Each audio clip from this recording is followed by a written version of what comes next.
It's time for the B-A-Q-A. The B-A-Q-A. What you say? The B-A-Q-A. No man dead. The B-A-Q-A. Just Tiffany. The B-A-Q-A. Some of y'all might know, Mandy's not currently here. Her father was hospitalized. He is doing much better. But she's not here, but she will be back. So, send her your love and prayers and thoughts. She would definitely appreciate that. This is Brown Ambition Question and Answers. You have question. I have some answers-ish. What that means is I'm not your accountant. I'm not your mama. I'm not your financial advisor, your attorney, child. I'm just your cute internet financial cousin that knows a thing or two about money and finance and et cetera, et cetera. What that means, though, you are going to lean into people that you pay for the final say on this advice. Okay? Okay. AKA sue your grandma, not us. All right. If you have questions, the best way to do it is you can email us at brownambitionpodcast@gmail.com. You can go to brownambitionpodcast.com and click the contact us button, or really just slide in our DMs on IG, Brown Ambition Podcast. Okay. We got some questions today, honey. I'm about to, let me see. I'm going to call it, what's what I say? I'm going to call this Messy. Okay. We're going to call her Miss Messy. Hi. I hope all is well. I'm a fan of your podcast. I absolutely love it. Learned a lot about it through Tiffany. I've been following her for some time and I love her too. Thanks, girl. She said, I have a question. It's messy. Ooh, child. You know me. I like a little mess. Okay. So back in spring 2021, my sister asked me to borrow my Instacart account to make deliveries, and I gave it to her. My boyfriend at the time then told me to tell her to stop using it because he's knowledgeable on 1099s and said I'd have to pay the IRS come tax season. So a 1099 basically is this tax paper that you get that says this is what you made this year, right? So the employer said this person is not my employee, but I did pay them on behalf of the business. So because they're not my employee, I didn't pay taxes for them. They have to pay taxes for themselves. But basically, it's the employer telling the IRS, go ahead and get your money because here's the 1099, the proof that this person was paid, but no taxes were taken out. That's what a 1099 is. Fast forward to tax season in the winter, I received my annual income of about $35,000, as well as a 1099 that said I earned about $21,000, knowing good and well I did not work Instacart. I was shocked and confused. I had already filed before opening that envelope for the 1099, and my tax person said I received a $3,000 tax return. So she was ready. I was excited and had plans. Of course you did. Then I brought the 1099 and he said I would actually owe the $3,000 and then some. Jesus. I know my sister continued using my account even though I asked her not to after learning about the 1099. I told her, hey, you're going to have to pay me about $3,000 to pay the IRS. No, okay, we're going to finish. Let me stop. Technically, it didn't come out of my pocket because they just took it from the return I would have gotten, sad face. I know I'm not wrong for asking her for that money because it was supposed to be mine. She should have been setting money aside. She's 42 and I'm 26. I'm going to say that again. She's 42 and I'm 26, so I feel taken advantage of. She only Zelled me $250. I don't know what to do. Just pretend it didn't happen. I'm not going to call you Messy. I'm calling Messy is your sister. Tell your sister, tell her to come to the phone right now. 26, go get your 42-year-old sister because I'm 44, so we're going to talk as peers. Go get your sister now. Pause the podcast and go get her and bring her to the podcast. Sis, your little sister told me that you asked to borrow her Instagram account, her Instacart account, which I'm not sure why you would do that. Like, are you not allowed to make money on your own? Either way, that's where you first messed up because you should not have been using her Instacart account to do deliveries. So that's one. Okay. 2, she asked you to stop, sis. And obviously you continued, almost doubling her income. And she was supposed to get $3,000 back. Not only is she not getting $3,000, she also owes another $3,000. So that's $6,000 that baby sis is in a deficit for because of the choice that you decided, 42, to make. Now, mistakes happen. I know this. But now she's asking for it to be righted. And I know you love your baby sis. You've only Zelled her $250. What is going on?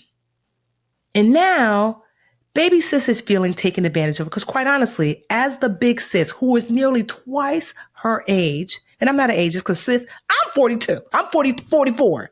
I mean 45. So I'm big sis to you. Why? Go ahead and run this girl back her daggone money. What is going on? Here's the thing. You shouldn't have used her Instacart, but you already did that. Okay, we're here now.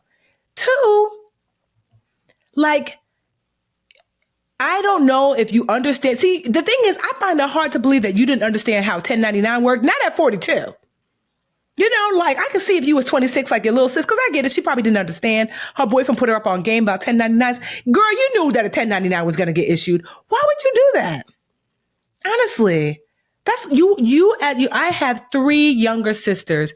You know that one of the roles as an older sister is to educate, to protect, and honestly, sometimes even provide for our little sisters.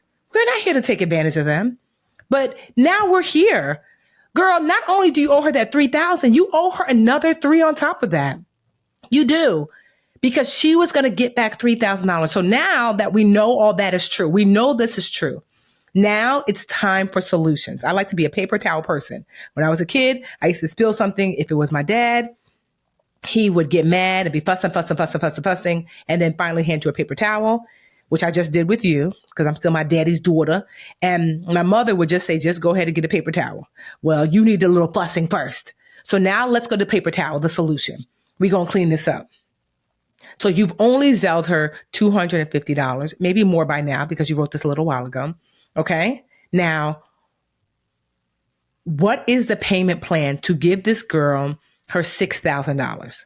Let's map that out. What does that look like? Because it's not a matter of you're going to, cause 26, little sis, here's the thing that you are not going to pretend that it didn't happen because even if you pretended, it did.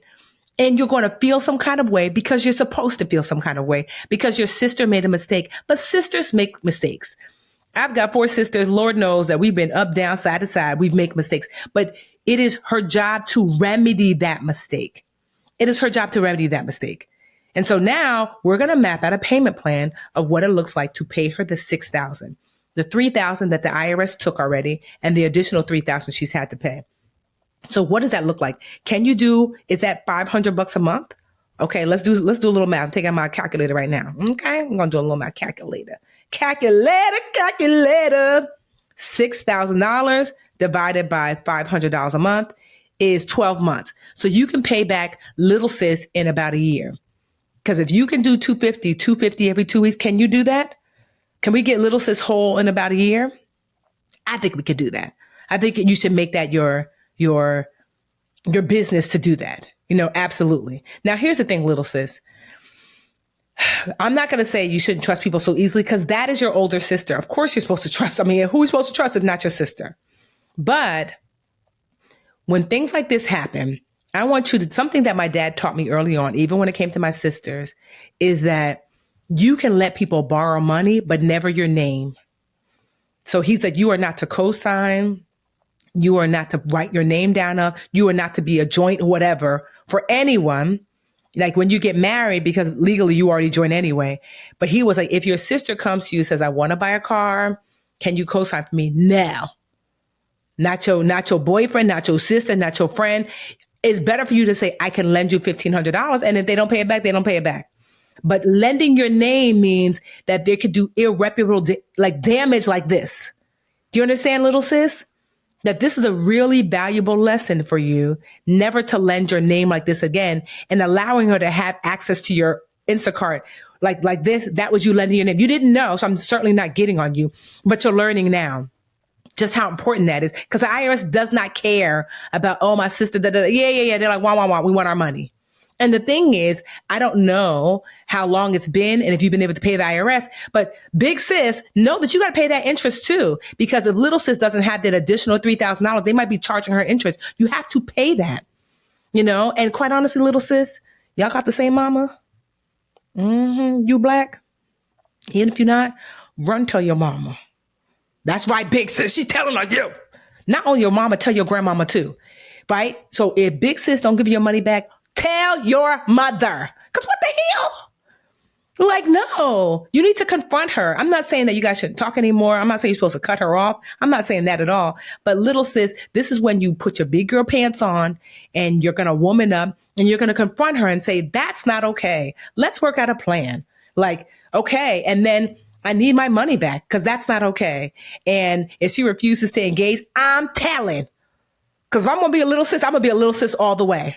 Okay?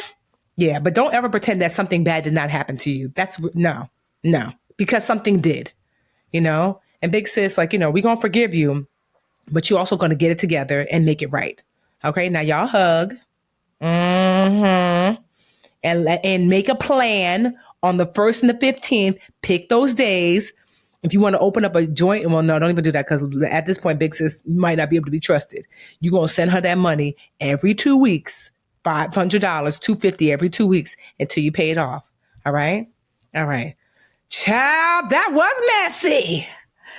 Anyway, we're going to take a break, honey. I'm about to get a little gulp of water, take a break, and hopefully the next question won't be as messy, but child, go ahead, big sis. I know you got a little attitude. Go ahead. It's okay, because we're both grown women. I had to get you together, girl. I still love you, but don't do that. We'll be back. And blacker than ever. All right. I am refreshed, requenced, and I'm back. And black and brown. All right. Next question is for Riel. This is kind of the opposite end of the spectrum. Riel said, hey, ladies, question for you. I just got married in October. Congratulations, girl. And I'm trying to combine finances. Okay. Now, this is different. What I just told little sis, big sis, combining of finances, no. But in marriage, it's different because, quite honestly, the IRS looks at you the same anyway. I already have almost 2 decades of good credit history. Okay. My cards would only let us open new ones. Or I can add my spouse as an authorized user. I thought I'd be able to add him on the existing account as joint. Any ideas what to do with my 3 credit cards now? We want a joint cashback card, which I already have with my Citi with Citi on my own, which is the same card we'd be opening as joint. I'm so bummed that I really wouldn't have a need for my cards anymore. I don't want them to close. Any thoughts would be much appreciated. Thank you. Okay, Riel. Here's the thing. I believe in mine and ours when it comes to money and marriage. Ooh, I like that. Did you hear what I said? I believe in mine and ours when it comes to money and marriage. So I don't think you have to close your cards if you don't want to. You can certainly keep it. I literally have my first card. I was married to Jarrell, and I had my card from when I was in college. It's my Bank of America card that I barely use. I had, I want to say when I got married to Jarrell, I had 2 credit cards, maybe more, maybe 3, maybe like you. But definitely 2 that I kind of was using. And then when we got married, I kept them. I didn't really use them much, but I kept them. And I was able to keep my credit history because I understand you want that credit history. So you don't have to close those cards. You can put one small little bill on it and pay it off automatically. If you want to keep that good credit history, do that. So, but if you want to have a card that both of you guys can be using, maybe you're using it for bills or whatever, then you can open up a new card with Citi while keeping your old card. Because my husband and I, at the time we were using Wells Fargo. So he had a Wells Fargo card and account. I had a Wells Fargo card and account. And then we had a joint one. So I don't think it's not that when you're married, you throw away your whole existence, Riel. No. You can literally keep all the accounts and the cards you had before and then just open new joint ones and then navigate with new rules. So this is what Jarrell and I, the rules that we had for me and Jarrell.